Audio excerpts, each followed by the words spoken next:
approaching on the Matthew Gomez case, and Judge, he's here and it's on your bond docket, but there's a BVR issue. I've talked with the state about it.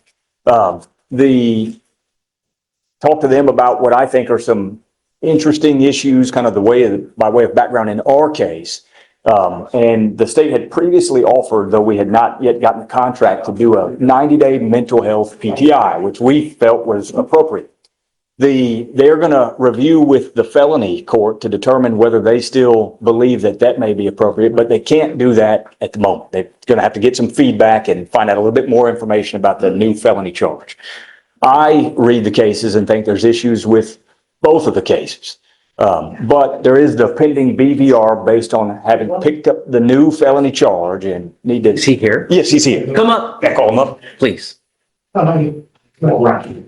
And it's not really our issue to delve into, but I think there's issues with the way the police officer. Okay, let's pause here. The defense is hinting at a bond violation review. That's what beaver means. Basically, if Gomez committed another crime while already out on bond, the judge can yank that bond away. This is a huge moment because one mistake while on bond can instantly land you back in jail. What do you think, is that fair or too harsh? Maybe made the stop in the new case, and If he's picked up a felony offense, I'm very upset. we understand. And Let me express my disappointment with you, Mr. Gomez. You picked up a felony assault of a peace officer while you're on bond for this case. What happened, please? So in the felony, the officer dispatched to a suspicious person call at a closed gas station. They observed the defendant walking around the vacant lot holding 2 glass bottles of Corona beer, indicating possible intoxication. They attempted to stop and identify the defendant, but he ignored commands and walked away towards the main road. And despite multiple warnings, he refused to comply, and he threw a glass bottle at an officer before fleeing on foot. Officers pursued the defendant for half a mile before detaining him, and while being transferred between patrol units, the defendant had already moved his hand restraints to the front of his body, and the officer attempted to reposition the restraints behind him. That's when the defendant pulled away and struck the officer's left thumb with his elbow, causing pain, redness, and tenderness. And then the defendant attempted to flee again, but was taken to the ground. And I think there's issues with walking up and saying, we see someone and no more. Wow, did you catch that? Gomez allegedly threw a beer bottle at an officer, ran half a mile, and still fought back while handcuffed. The defense is already hinting that the stop might have been illegal, but even if that's true, the optics here are terrible. Juries don't forget a flying Corona bottle. Question for you. Should an illegal stop throw out all the charges, even if someone attacked the police? Well, It's I know it's not our case to litigate. Well, I know. All I know is that you've now picked up a felony case. Where'd you going? I gotta take him. Judge, well, if we're going to be revoking him on that, then I do think it is our issue to delve into. And I think there's issues with the way he stopped. And, but if that's going to be the basis to revoke him, then this court doesn't. But the entirety of the information that the officers receive is based on what I would contend is an illegal stop. You can't just walk up and say, without more, there's no Go reason. up to a guy and say, hey, let's talk. No, that's not what they said. They said, walked up and said, show me your ID. And that's an illegal detention. That is a detention, and it's one that's unlawful under the circumstances. I don't know. Well, I'd like to set it for a hearing if we're going to do that. Sure. And he posted bond, 10,000 in the felony case. We think that's sufficient to ensure that he appears for a hearing, a formal hearing on it, without needing to take him into custody. I've talked with his mother. His mother has had good contact with me throughout this process, and she'll ensure that he's here. I think if we set it for early next week, then we can delve more into the felony case and figure out if the mental health, and I think the state can get an answer about whether mental health treatment is what's appropriate. We think it's appropriate, and even if you delve into the background of our case, the allegation is that he called the police himself and said, hey, I've got traffic tickets, come arrest me, come to my home and arrest me. An allegation, well, and that he also said, and when you get here, I'd like to be in a fight. And when the cops arrive, they oblige him, they put their tasers away and fight him. And that's consensual conduct. And whether we like it or not, humans have the ability to consent in physical fights if they like in Texas. And it may not be something that we would do or agree with, but legally people are entitled to do that.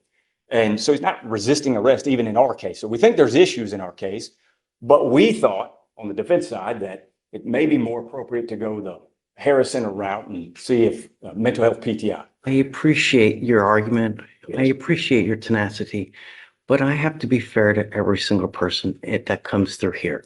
We have certain standards and procedures that we follow. Sure. When anyone picks up a felony case, especially a violent felony case, we revoke the bond and we put them in custody. We cannot continue to act in this manner. We are a civilized society and actions have consequences. I'm happy to give you a hearing, but Yes. no, I'm taking you into custody. You picked up a felony assault of a peace officer. Judge, and my position respectfully is if he's entitled to, Judge, maybe before he be taken away, we finish this portion of the hearing. I think he's entitled to be president.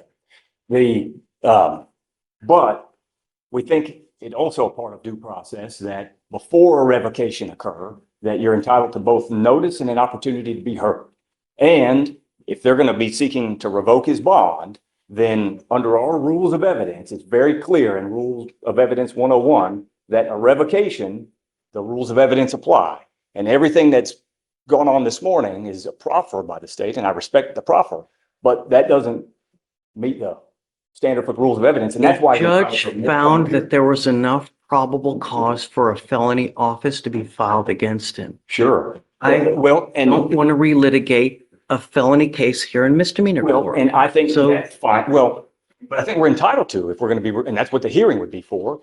But that One of the finding, conditions of his bond is Sure. not to pick up any new cases. He's picked up a new case. and as an evidentiary matter, there's been no presentation that he violated the conditions of bond. I know that you can look in your system and even take judicial notice of that court's finding, but that finding and pleadings that charging him with a new crime, those are not self-proving. And if they're not self-proving, then there's no actual evidence that's been presented. And we'd be entitled to ask questions to prove up, for instance, that they illegally stopped him. There's no basis for that detention. And so respectfully, I'd like to say, Not going to relitigate the felony case. I'm not going to. You know, I respect your position, but I'm not going to. well, He violated a condition of his bond, says who? says a felony court magistrate that put on the case again, that He's entitled filed to be it. heard on that. And And he did in felony court. I don't believe that that's, He goes in front of a magistrate. He has a defense lawyer in the magistrate, you know, when they do the magistration. So he does. well, I think he's entitled to be heard here. If you're going to revoke his bond, I think he's entitled to be heard here. And that hasn't happened. And certainly hasn't happened in accordance with the rules of evidence. I would just say that, just reiterate that a district court has found probable cause in this case. To say there's no evidence that he violated a condition of bond is flat out wrong, because a district court judge has found probable cause on this new bond. She is picked up. And that's not self-proving. Otherwise, in trial, they could just come in and bring in that piece of paper that finds probable cause and submit that as evidence, and they can't. That's not evidence. Those are not self-proving findings. We're not in a trial here, Well, right? Well, You know, no, I know it's this is not. just, we're having a bond hearing. Sure. He's violated the condition of his bond. I understand that you don't like it. I don't- it's not that I appreciate don't your like it. tenacity, Disagree but with you. okay, and reasonable minds can differ, but he's picked up a felony case and there's a certain process that we follow. Well, and so we'd like a hearing on that. Yes, I will give you a hearing. Yes, but I'm taking him into custody because he's revoked and he's a danger to the community. I find by clear and convincing evidence, he refuses to comply with his conditions of bond. Goes with you. I'm sorry, Brian, but I mean, really, Well, every case, when they come in here and they pick up a new case, I it's respect, just especially a felony assault of a peace I officer, understand. you know? I just believe that it puts the cart before the horse to make the decision to revoke based on pleadings when case law is abundantly clear that pleadings themselves are not self-proving and that the rules of evidence apply in a revocation proceeding. It's in Rule of Evidence 101, I believe. And nothing that has taken place this morning has been in accordance with the rules of evidence. I understand the court's, I understand that as a historical matter, folks come in. This is where things get intense. The defense is pushing for a low bond as little as $2,500 while the judge is focused on public safety. And notice the compromise. $3,750. Classic courtroom tug of war. What's fascinating here is the balance between protecting the community versus not crushing a family financially. Where do you land on this? Should judges lean toward community safety or second chances? And proffer information, and I proffer information, and we don't do it from an evidentiary standpoint. And that may be what the hearing would serve to accomplish. And so if the court's position is after hearing, you'll revisit the issue about whether to reach a final decision to revoke his bond or not, then we can respect that. Sure, The- happy to do it. Okay. And in the meantime, I guess I do need to request that the bond, a new bond be set in an amount that he can. Of course, uh, yes. In the event that his family elects to get him out before the hearing. And in light of our What I discussion, normally do in these types of cases, I always set it at 5,001. Okay? If you reach out to the family and they have a problem, then we can talk about it. well, and I'll let the court know, the bond was set at 40,000 in the felony case and reduced to 10,000 because the family doesn't have a bunch of resources.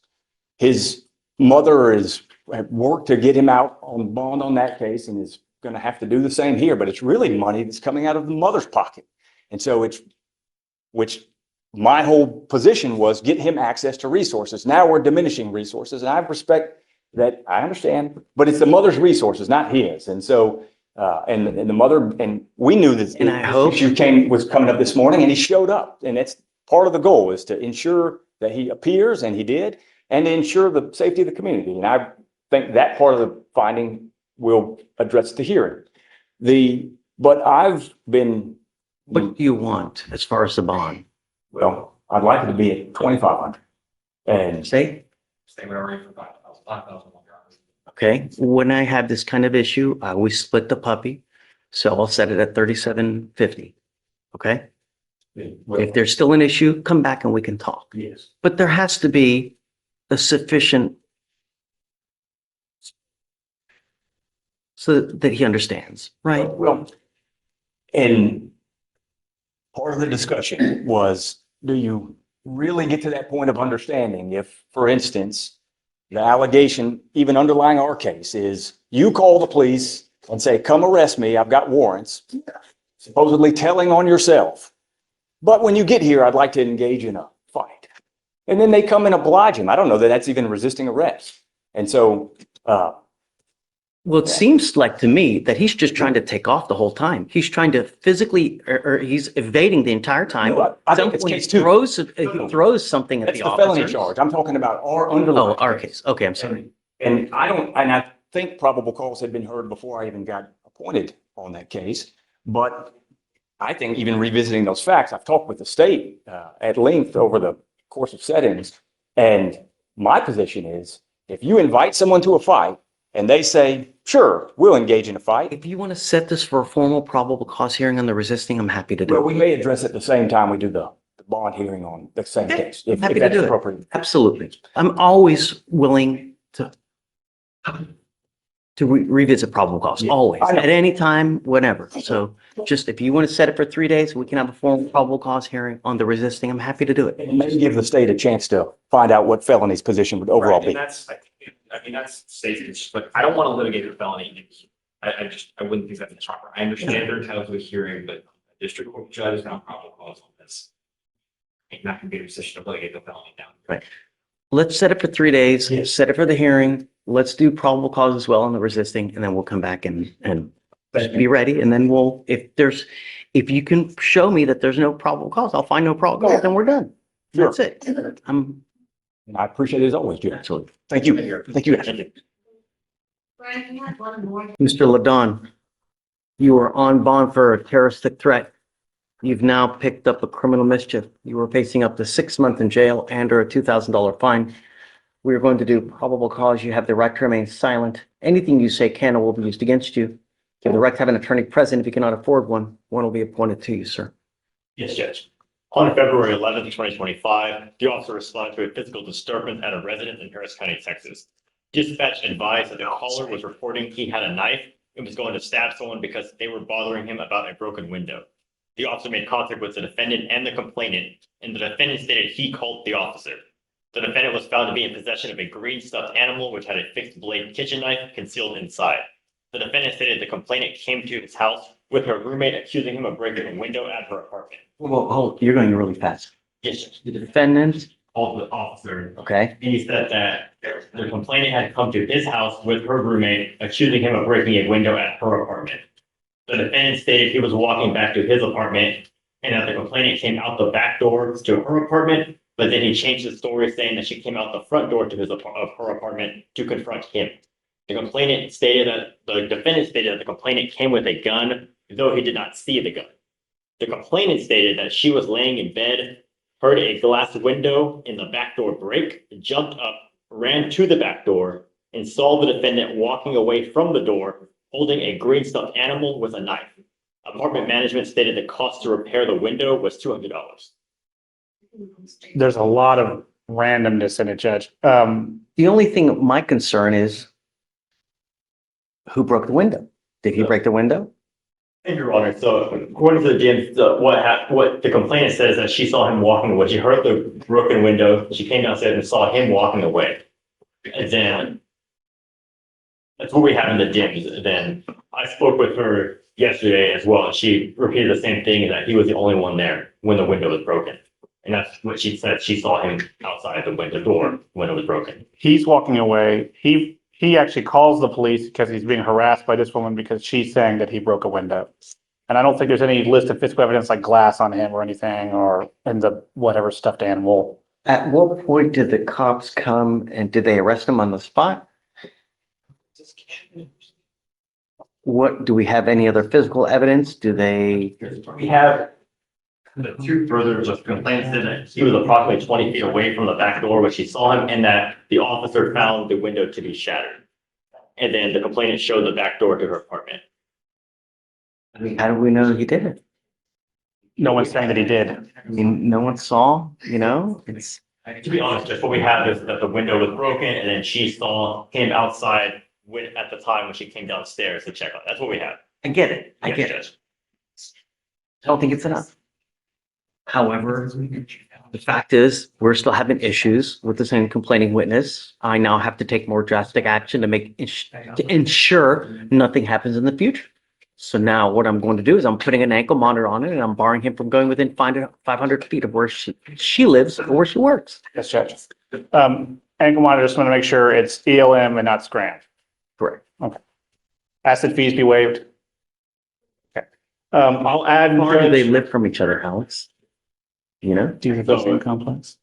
It was described as across the street. But when I spoke to the complainant, she said that they do not live across the street, that he was staying at a friend's house, but he told officers that she lives across the street. So what I'm doing, Mr. Franklin, is I'm going to put a monitor on your ankle and there is a radius of where you cannot go where this person lives or works. And I mean, we may have issues with bond conditions as it is, because if I ordered him not to have weapons on the terroristic threat and they show me that, or they prove to me that you have weapons, I'm going to put your butt in jail.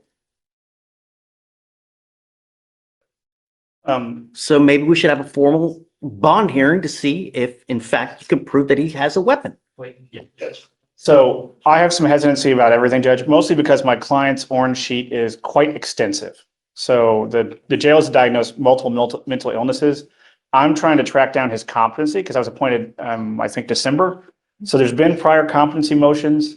I'm trying to get the reports from them, which is difficult because I forget what agency does the mental health evaluations.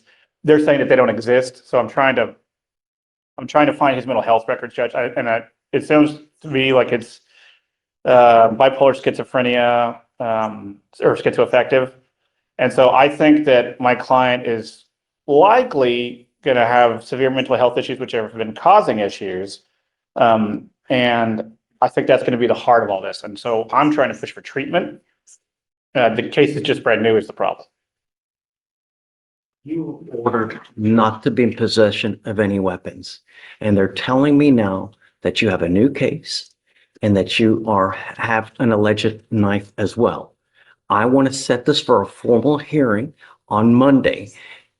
And if they show me that you have a weapon in violation of your bond conditions, I'm going to bring it. Do you understand?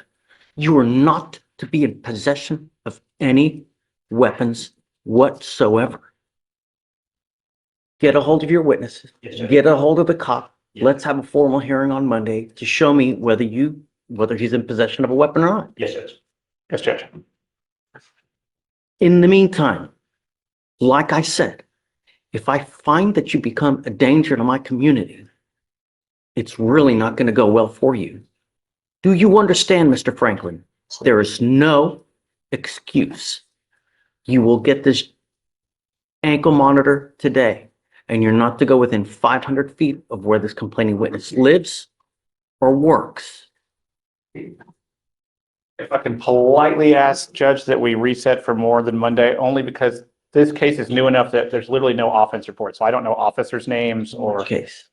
so the new case, the criminal mischief, which will be the allegation for the motion. Find no probable cause in the criminal mischief. Well, but the problem is, Your Honor, is that it's on the criminal mischief that we have the officer that saw the alleged knife. So we'd have to get in contact. We don't have the OR. We have the name. I could reach out, but we don't have the OR to give defense. So they can review it and. So the allegation is, and it's, we don't have an OR, so we're reading DIMS. So the allegation sounds like the officer saw a knife, or maybe the CW saw a knife. It's unclear. To me, it sounded like both saw a Yeah. knife. And so Well, that's why. I don't know So, if I anybody mean, did. I guess I'll give you a full week. You know, that should be sufficient for you to get an Yes. OR, Yes, get sir. in contact with Because- both witnesses. Just to clarify for both parties here, the officer is the one that said when he contacted him, he found the defendant in possession of the knife. Okay, let's have a hearing. Yes, Judge. Get this guy over here. If you need to subpoena him, do it so that in today's Wednesday, we'll have a hearing next Wednesday.